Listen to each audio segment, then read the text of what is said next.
Morning students, प्रिया शिक्षण प्रशिक्षण महाविद्यालय में आपका स्वागत है। हम पढ़ रहे हैं रियल एनालिसिस। रियल एनालिसिस में रीमान इंटीग्रेशन के बेस पर हमने कुछ थ्योरम्स देख ली। आगे देख रहे हैं हम डार्बू प्रमेय, यानी कि डार्बू योग प्रमेय तो हमने देख ली थी, रीमान प्रमेय हमने देख ली थी। अब आती है ओनली डार्बू प्रमेय। देखो डार्बू योग प्रमेय और डार्बू प्रमेय दोनों में अंतर है।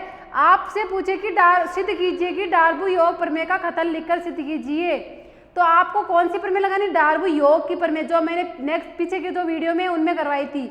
और आपसे पूछे कि डार्बू प्रमेय का कथन देते हुए डार्बू प्रमेय को सिद्ध कीजिए, तब आपको ये वाली लिखनी है। समझ गए? इन दोनों को एक मत समझना और कंफ्यूज भी मत होना। डार्बू योग प्रमेय में क्या था आपका, थोड़ा सा बता देती हूँ। देखो डार्बू योग प्रमेय थी आपकी, यहाँ था एम बी माइनस ए। डार्बू योग प्रमेय थी एम बी माइनस ए लेस देन इक्वल था एल एफ बी से, और वो भी लेस देन इक्वल था किसके? यू एफ पी से, और ये भी एम बी माइनस ए। ये तो थी आपकी कौन सी प्रमेय? डार्बू योग प्रमेय। और ये कौन सी है? डार्बू प्रमेय। तो देखो डार्बू प्रमेय का कथन देख लो। माना कि फलन f अंतराल क्लोज इंटरवल ए बी पर परिभाषित एवं परिबद्ध फलन है। यानी हमें क्या दे रखा है कि जो इंटरवल f है वो क्लोज इंटरवल ए बी, फलन f है वो क्लोज इंटरवल ए बी पर परिभाषित व परिबद्ध है। तो प्रत्येक एप्सिलॉन ग्रेटर देन 0 के लिए, प्रत्येक एप्सिलॉन ग्रेटर देन 0 के लिए एक ऐसा डेल्टा ग्रेटर देन 0 विद्यमान होगा कि प्रत्येक विभाजन P belongs to P close interval A B comma norm of P less than equal होगा किसके? डेल्टा के लिए। सबसे पहली चीज ये बताओ, नॉर्म ऑफ P क्या होता है? नॉर्म ऑफ P यानी कि विभाजन P का मानक। तो विभाजन P का मानक किसे कहते हैं? यानी कि उपअंतरालों की मैक्सिमम लंबाई को विभाजन P का मानक कहते हैं, और इसको हम नॉर्म ऑफ P के द्वारा डिनोट करते हैं। यानी कि नॉर्म ऑफ P बराबर हो जाएगा उपअंतरालों की मैक्सिमम लंबाई ऑफ डेल आर। और उपअंतरालों की मैक्सिमम लंबाई हम कैसे निकालते हैं? डेल आर के द्वारा। तो लेस देन इक्वल किसके होगा? डेल्टा के लिए। यू एफ पी किससे लेस देन होगा? A B bar. देखो यू एफ पी है यहाँ पर आपका ऊपरी डार्बू योग। ये क्या कह रहा है कि जो ऊपरी डार्बू योग है वो किससे छोटा होगा? आपके ऊपरी रीमान समाकलन प्लस एप्सिलॉन। अगर हम ऊपरी रीमान समाकलन में एप्सिलॉन को ऐड कर दें तो जो आपका ऊपरी डार्बू योग है वो कम होगा। और अगर एल एफ पी में अगर हम जो आपका निम्न रीमान समाकलन है उसमें हम माइनस एप्सिलॉन कर दें, यानी कि जो निम्न रीमान समाकलन है उसमें से हम माइनस कम कर दें, एप्सिलॉन को घटा दें, तो जो ऊपरी निम्न डार्बू योग है उसका मान ज्यादा हो जाएगा किससे? निम्न रीमान समाकलन से। देखो हम इसमें से घटा रहे हैं, कम कर रहे हैं, तो ये छोटा हो जाएगा, और इसमें हम ऐड कर रहे हैं। और देखो आपके पास एप्सिलॉन की वैल्यू क्या है? एप्सिलॉन हमेशा ग्रेटर देन होगा 0 से, यानी कि जो एप्सिलॉन की वैल्यू है वो हमेशा हम क्या लेंगे? ग्रेटर देन 0 ही लेंगे। तभी तो यहाँ पे देखो इसमें कुछ ऐड करेंगे तो आपके जो ये वैल्यू है ये बड़ी हो जाएगी इससे। किससे? ऊपरी डार्बू योग से। इसी प्रकार निम्न डार्बू इसमें से कम कर रहे हैं, यानी कि एप्सिलॉन की वैल्यू कितनी भी ले सकते हैं हम, लेकिन 0 नहीं लेनी है। 0 से बड़ी कितनी भी वैल्यू ले सकते हैं। अगर हम इसमें से कुछ माइनस कर देंगे तो अपने आप कम हो जाएगा निम्न रीमान समाकलन का मान। ये हमें क्या करना है? सिद्ध करना है। तो इसके लिए देखो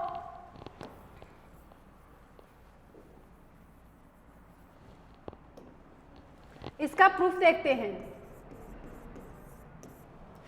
प्रूफ में सबसे पहले चूंकि फलन f परिबद्ध, चूंकि फलन f परिबद्ध है, अतः चूंकि फलन f परिबद्ध है अतः A B bar F X D X बराबर किसके होगा?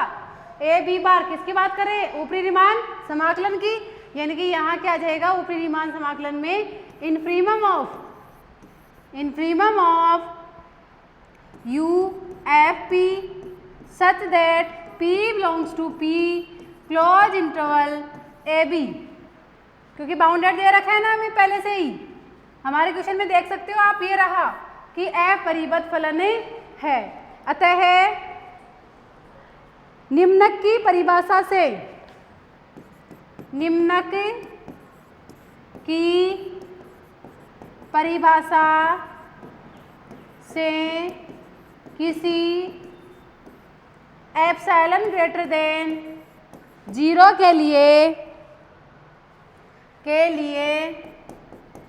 इंटीग्रेशन a से b bar fx dx, a से b बार fx dx प्लस एप्सिलॉन समुच्चय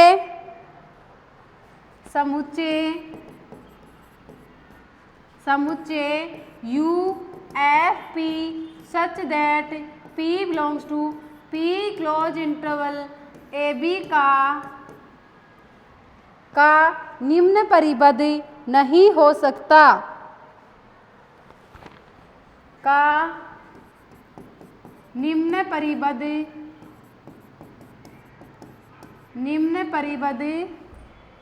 नहीं है। यानी कि जो हमारा किसकी डेफिनेशन लिख रहे हैं हम, निम्नक की डेफिनेशन से। निम्नक की डेफिनेशन थी कि किसी एप्सिलॉन ग्रेटर देन 0 के लिए जो ऊपरी रीमान समाकलन है प्लस एप्सिलॉन समुच्चय, कौन सा सेट ले रहे हैं हम, हमारा UFP का, इस सेट का क्या नहीं होगा, ये निम्न परिबद्ध नहीं होगा। क्यों नहीं होगा? क्योंकि हमने इसमें क्या ऐड कर दिया, एप्सिलॉन प्लस कर दिया, इसलिए ये क्या नहीं होगा, इसका निम्न परिबद्ध नहीं होगा। अर्थात इस समुच्चय का प्रत्येक अवयव, अर्थात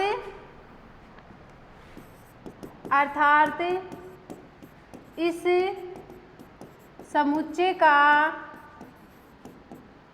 प्रत्येक अवयव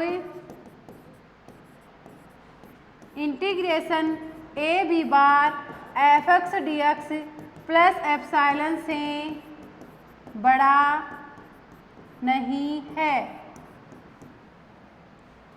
यानी कि इससे बड़ा नहीं है।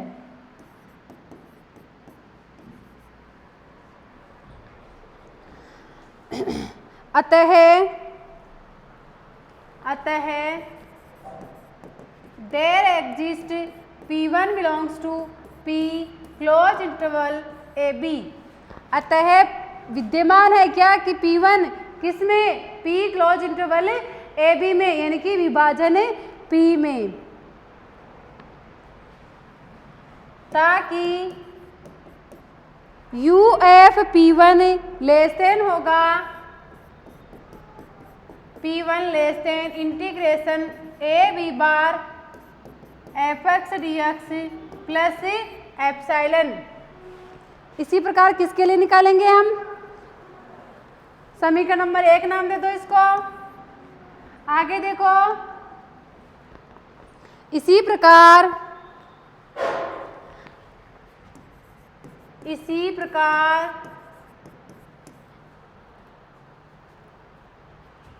Integration a bar b fx dx बराबर होगा supremum of LFP such that P belongs to close interval AB। यानी कि किसकी डेफिनेशन लिख दी हमने, निम्न रीमान समाकलन की। अब किसके लिए, वो तो निम्न के लिए हो गया, इसी प्रकार किसके लिए करेंगे, उच्चक के लिए। तो उच्चक की परिभाषा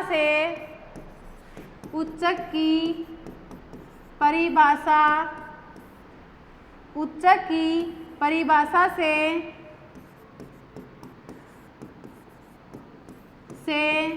किसी एप्सिलॉन ग्रेटर देन 0 के लिए इंटीग्रेशन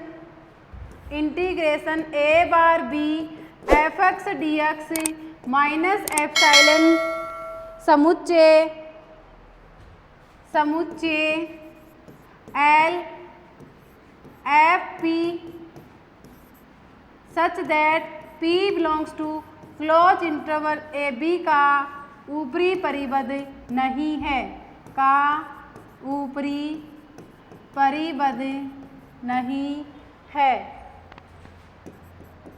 किसकी डेफिनेशन से लिख रहे हैं हम? उच्चक की डेफिनेशन थी हमारी कि किसी एप्सिलॉन ग्रेटर देन 0 के लिए जो ए बार बी है यानी कि निम्न रीमान समाकलन F X D X minus epsilon किस समुच्चय के लिए एल एफ पी का ये क्या नहीं हो सकता, ऊपरी परिबद्ध नहीं हो सकता। क्यों? क्योंकि इसमें हमने क्या कर दिया, माइनस एप्सिलॉन माइनस कर दिया ना, किसमें, निम्न रीमान समाकलन में, इसलिए ये इसका क्या नहीं हो सकता, ऊपरी परिबद्ध नहीं हो सकता, क्योंकि इसमें से हमने कुछ लेस कर दिया, तो ऊपरी परिबद्ध कैसे हो सकता है ये। अब आगे देखो, नहीं है अर्थात इस समुच्चय का प्रत्येक अवयव, अर्थात इस समुच्चय का, अर्थात इस समुच्चय का प्रत्येक अवयव, इस समुच्चय का प्रत्येक अवयव integration A bar B, integration A bar B F X D X minus epsilon से छोटा नहीं है, से छोटा नहीं है, यानी कि इससे छोटा नहीं है। इस किस सेट का, इस समुच्चय का प्रत्येक अवयव इससे छोटा नहीं है। अतः P2 belongs to, अतः there exists P2 belongs to P close interval AB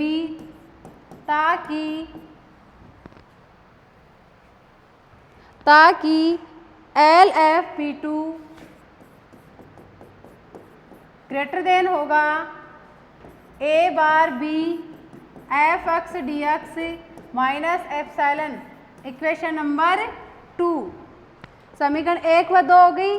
अब देखो हमारे पास यहाँ P1 P2 आ रहा है, तो हम P बराबर ले लेते हैं P1 यूनियन P2, माना P बराबर, माना P बराबर है P1 यूनियन P2 के, अतः तब P1 किस में कंटेन करेगा, P में, तथा P2 भी किस में कंटेन करेगा, P में, क्योंकि P क्या है आपका, दोनों का यूनियन है, तो P1 भी P में कंटेन करेगा और P2 भी P में कंटेन करेगा। इससे स्पष्ट है कि P1 व P2 का, P1 व P2 का शोधन विभाजन का, शोधन विभाजन P है, क्योंकि शोधन विभाजन की क्या डेफिनेशन थी, P contain of P dash, तो यहाँ P डैश क्या था आपका, शोधन विभाजन। यहाँ देखो P1 है, P1 कंटेन कर रहा है P में और P2 भी कंटेन कर रहा है आपका P में, अतः हम कह सकते हैं कि जो P1 और P2 दोनों कंटेन कर रहे हैं P में, अतः P1 व P2 का सूक्ष्म विभाजन क्या हो जाएगा, या फिर शोधन विभाजन P हो जाएगा। ठीक है, नेक्स्ट देखो, अतः हमने थ्योरम की थी पीछे कि UFP किससे लेस देन था, UF P1 से, और LF P1 किससे ग्रेटर देन था, तथा LF P ग्रेटर देन था LF P2 से। यह हमने पीछे थ्योरम की थी। अतः समीकरण 1 व सेकंड से, देखो 1 में था हमारे UF P1 और LF P2, तो आप देखो इसमें मैं क्या लिख सकती हूँ, UF P1 की जगह UF P और LF P2 की जगह LF P। तो समीकरण 1 व 2 से क्या जाएगा आपके पास, U F P less than आ जाएगा integration A B bar F X D X plus epsilon तथा L F P greater than A bar B F X D X minus epsilon, यानी कि मैंने यहाँ पे P2 एल एफ P2 की जगह वैल्यू रख दी एल एफ P1 और यहाँ यू एफ P1 की जगह वैल्यू रख दी U F P। For every P belongs to P close interval A B तथा नॉर्म ऑफ P, जहाँ जो आपको क्वेश्चन में दे रखा है कि नॉर्म ऑफ P क्या है, हमेशा लेस देन डेल्टा। यही हमें सिद्ध करना था दोनों थ्योरम, यानी कि आपको बताना था कि यू एफ पी का मान किससे लेस देन होगा, U A B bar F X D X plus epsilon से। तो देखो एक बार दोबारा देख लेते हैं इसको। हमें सिद्ध करना है कि U F P less than है A integration A B bar F X D X plus epsilon. तो सबसे पहले देखो हमने क्या किया है कि फलन परिबद्ध है, तो इसकी डेफिनेशन लिख दी कि A B bar F X D X बराबर infimum of U F P such that P belongs to close interval A B. फिर निम्न की परिभाषा, एक बार निम्न की परिभाषा लगा दी तो उसमें ऊपरी परिबद्ध नहीं होगा, और जब उच्च की परिभाषा लगाते हैं तब हम उसमें से देखो निम्न परिबद्ध की परिभाषा से किसी एप्सिलॉन ग्रेटर देन 0 के लिए A B bar F X D X plus epsilon किस सेट के लिए, इस सेट का निम्न परिबद्ध नहीं हो सकता, क्योंकि हमने इसमें क्या कर दिया, एप्सिलॉन ऐड कर दिया। अर्थात इस समुच्चय का प्रत्येक अवयव इससे क्या नहीं होगा, बड़ा नहीं हो सकता। सबसे ग्रेटेस्ट वैल्यू क्या है, यही है किस सेट के लिए, सेट यूएफपी के लिए। अतः देयर एग्जिस्ट P1 बिलोंग कर रहा है P close interval A B में, तो यहाँ से UF P1 लेस देन किससे हो जाएगा, इससे। क्यों, क्योंकि इस सेट में इससे बड़ी वैल्यू कोई नहीं हो सकती। अतः मैंने यहाँ पे UF P1 लेस देन का साइन लिया है, किसमें, A B bar F X D X plus epsilon में। इसी प्रकार आप किसके लिए करोगे, निम्न परिबद्ध उच्च की परिभाषा से, यानी कि इसी प्रकार एफ एक्स डी एक्स निम्न रीमान समाकलन बराबर क्या होगा, supremum of L F P. तो उच्च की परिभाषा से किसी एप्सिलॉन ग्रेटर देन 0 के लिए जो F A bar B F X D X minus epsilon है वो इस सेट का ऊपरी परिबद्ध नहीं हो सकता। क्यों, क्योंकि हमने इसमें क्या कर दिया, माइनस एप्सिलॉन। अर्थात इस समुच्चय का प्रत्येक अवयव इससे बड़ा नहीं, इससे छोटा नहीं हो सकता। सबसे छोटी वैल्यू आपकी क्या रहेगी, यही रहेगी। अतः देयर एग्जिस्ट P2 बिलोंग करेगा P close interval A B में। अतः एल एफ P2 यानी कि सबसे ग्रेटेस्ट वैल्यू, इस सबसे कम वैल्यू किसकी आएगी, क्योंकि हमने यहाँ लिखा है ना कि इस समुच्चय का प्रत्येक अवयव इससे छोटा नहीं होगा, तो सबसे छोटी वैल्यू क्या रहेगी आपकी, ये माना P बराबर है P1 यूनिट P2 के। अतः P1 किस में कंटेन करेगा, P1 में, P में, और P2 भी P में, क्योंकि P दोनों का यूनियन है ना। इससे स्पष्ट है कि P1 और P2 का शोधन विभाजन क्या है, P है। तो हमने थ्योरम की थी पीछे, वहाँ हमने लिखा था कि जो UFP है वो लेस देन होता है UFP P1 से, और जो LFP है वो ग्रेटर देन होता है LFP2 से। अतः समीकरण 1 व 2 से जहाँ हमारे पास UFP1 था उसकी जगह मैंने रख दिया वैल्यू, क्योंकि लेस देन साइन के साथ है और इक्वल भी है दोनों, तो मैं इसकी जगह ये रख सकती हूँ। तो UFP और यहाँ पे LFP2 की जगह भी रख दिया LFP। तो ये दोनों ही हमें सिद्ध करने थे। यानी कि ये थ्योरम आपको कैसे लगी, मुझे कमेंट बॉक्स में कमेंट करके बताना कि आपके समझ में आई है या नहीं। जहाँ आपके डाउट आता है वहाँ मार्क्स लगा के बता देना कि यहाँ हमारे डाउट है, ये हमारे कैसे आया, इसको एक्सप्लेन करके बताओ, तो मैं आपको आपके हर एक कमेंट का जवाब दूंगी। ठीक है, आज के लिए इतना ही। नेक्स्ट थ्योरम है आपकी, वो हम करेंगे हमारे नेक्स्ट वीडियो में। तब तक के लिए धन्यवाद।